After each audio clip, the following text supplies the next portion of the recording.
Bab 699. Adril tidak melarikan diri, tapi juga tidak berlutut. Dia mengambil telepon dan saat menunggu sambungan, dia menendang Tanto dengan kesal. Jangan buat malu aku. Memangnya apa yang hebat dari Master Puncak tingkat 8 sehingga kamu takut seperti ini? Kalau keluar jangan bilang kamu bawahanku. Telepon. Sekarang kamu meminta bantuan. Siapa yang bisa menyelamatkanmu? Tunggu sebentar. Kamu sedang menelepon siapa? Tanya Sugi. Saat Sugi sedang berbicara, tiba-tiba ekspresinya berubah. Dia mendadak teringat pada Wendy. Sekarang hanya Wendy yang bisa membantu Adril memecahkan situasi ini. Wendy pernah berkata bahwa Mahaguru tidak boleh memasuki kota Silas.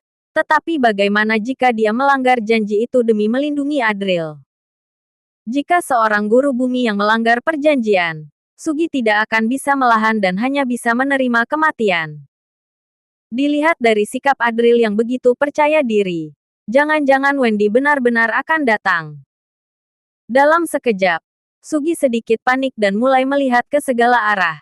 Dia tidak berani menyerang lagi.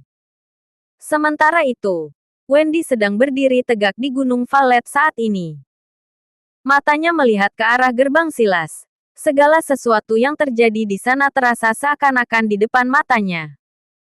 Melihat gerakan Adril menelepon, Wendy sedikit mengerutkan keningnya. Tampaknya hanya dia sendiri yang bisa menyelesaikan situasi sekarang. Jika Adril meminta pertolongan, Wendy tentu tidak akan diam saja.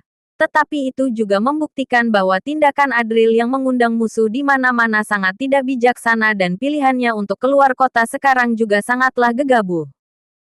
Jika Wendy menerima telepon itu, hal ini akan membuatnya merasa sedikit kecewa terhadap Adril. Wendy mengambil ponsel, tetapi tidak ada panggilan masuk. Wajah Wendy sedikit bingung. Dia mendongak dan melihat ke arah wajah Adril yang tenang itu. Wendy tiba-tiba terkejut, lalu tersenyum aneh dan berkata, "Ternyata kamu masih punya trik ini. Bagus sekali." Sementara itu, di luar gerbang Silas, Sugi juga terkejut saat mendengar kata-kata yang diucapkan Adril melalui telepon. "Calvin, cepat keluarkan orang-orangmu untuk menjadi anjingku. Sudahlah, jangan berpura-pura lagi. Kalian pasti telah mengawasiku selama 24 jam. Mungkinkah kalian nggak mengirim pasukan untuk membunuhku kalau tahu keluar kota?" Ucap Adril. Sementara itu, di ruang kerja keluarga Juwana, Calvin memegang ponsel di telinganya sambil menonton Adril di dalam video yang sedang meneleponnya. Dia tiba-tiba marah. "Aku mengutus orang untuk membunuhmu. Kamu berharap aku akan menyelamatkanmu? Jangan bermimpi. Sekarang Sugi sudah turun tangan. Tunggu saja kematianmu." Namun, kalimat Adril selanjutnya membuat Calvin langsung bingung. Di ujung ponsel terdengar suara Adril sambil tersenyum. "Kamu tahu kemampuan medisku.